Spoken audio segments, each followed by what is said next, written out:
নমস্কার, আপনারা দেখছেন চলছে চলবে রণজিতের সঙ্গে।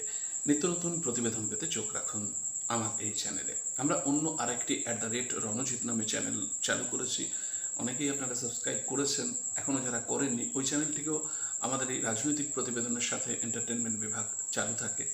তো আমাদের সমস্ত কাজ যদি আপনাদের ভালো লাগে অবশ্যই চ্যানেলটিকে সাবস্ক্রাইব করে আমাদের পাশে থাকবেন এবং এই চ্যানেলে জয়েন বাটন অপশানে গিয়ে আপনারা আমাদের মেম্বারশিপ নিতে পারেন খুব অল্প টাকার বিনিময়।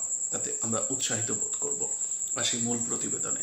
হ্যাঁ, রাজস্থানের পর আবারও জয় বামেদের।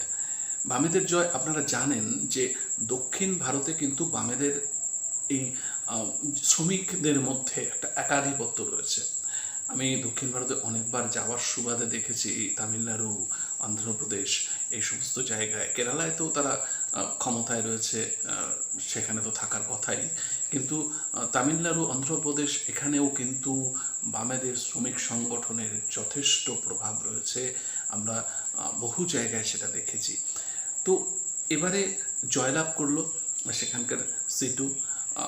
তেলেগু নাড়ু ট্রেড ইউনিয়ন কাউন্সিল, এই যে তেলেগু দেশম পার্টির মানে টিডিপির, এটা হচ্ছে গিয়ে শ্রমিক মানে লেবার উইংস। এই তেলেগু দেশমের এই লেবার উইংস এদেরকে পর্যদস্ত করে তারা জয়লাভ করলো এই অন্ধ্রপ্রদেশে সিআইটিইউ।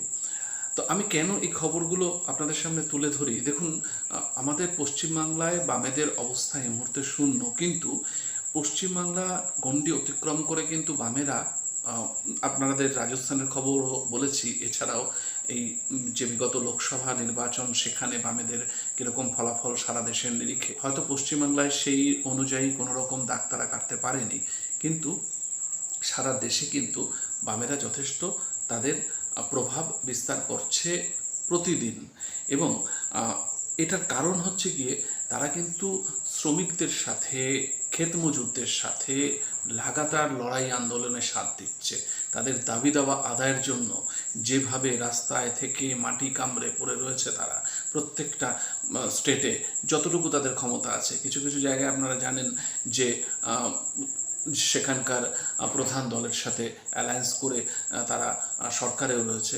কিন্তু আমি বলছি যে যেখানে টিডিপি তো আর তাদের কোনো অ্যালায়েন্স দল না, কিন্তু এখানেও কিন্তু তারা বিরোধী আসনে থেকেও এবং যথেষ্ট সেখানে প্রভাব বিস্তারের মধ্য দিয়ে কিন্তু এই যে শ্রমিকদের মধ্যে জয়লাভ, এটা কিন্তু ভীষণ তাৎপর্যপূর্ণ। কারণ দেখুন, ভারতবর্ষের একটা বড় অংশ কিন্তু এই মুটে মজুর, চাষি বলুন বা এই শ্রমিক, ভোটের বাক্সটাকে কিন্তু প্রভাবিত করে এদের একটা বড় অংশ। সুতরাং এক্ষেত্রে কোনোরকমভাবে তাদের ইগনোর করা কোনোভাবেই উচিত হবে না। এবং রাজনৈতিক মহলও কিন্তু এটা এক বাক্যে স্বীকার করে যে বামেরা যেরকম প্রান্তিক শ্রেণীর মানুষের সাথে সব সময় থাকার চেষ্টা করেছে, সেটা ডিভিডেন্ড হয়তো এত বছর, 34 বছর এখানে, ত্রিপুরায় এত বছর এবং কেরালায় থাকার সুবাদে আরও হয়তো ফ্লারিশ করার উচিত ছিল। সেই অনুরূপ না হলেও অন্যান্য স্টেটে কিন্তু বামেরা ক্রমশ একটা সময়ে যেটা পিছিয়ে আসছিল সেখান থেকে কিন্তু আবার একটা উত্তরণের পথে তারা যাচ্ছে। এই লক্ষণটা কিন্তু যথেষ্ট ইতিবাচক। এর সাথে সঙ্গতি রেখেই এই আন্ধ্রা অ্যালুমিনিয়াম ইন্ডাস্ট্রিতে TNTUCকে পর্যদস্ত করে সিআইটিইউ যে জয়লাভটা করলো, সেখানে আপনারা শুনলে খুশি হবেন যে সভাপতি, সহসভাপতি, সেক্রেটারি, জয়েন্ট সেক্রেটারি, কোষাধ্যক্ষ প্রত্যেকটি পদে কিন্তু এই সিটুর প্রতিনিধিরা জয়লাভ করেছে, যেটা যথেষ্ট তাৎপর্যপূর্ণ এই সময়ের নিরিখে। কারণ যেখানে বামেদের একটা শক্তি, যদি প্রভূত শক্তি নিয়ে তারা আবার ফিরে আসে আস্তে আস্তে এই রাজনীতির আঙিনায়, তাহলে কিন্তু বিরোধী পরিসরকে বেগ দেওয়ার জন্য যথেষ্ট সেটা ইতিবাচক হবে। এটাই হচ্ছে রাজনৈতিক মহলের ধারণা। আমাদের সমস্ত দিকে নজর থাকবে, এই সমস্ত খবর এবং আপডেট আপনাদের দিতে থাকবো। আপনাদের চোখ থাকুক চলছে চলবে রণজিৎ এবং একই সাথে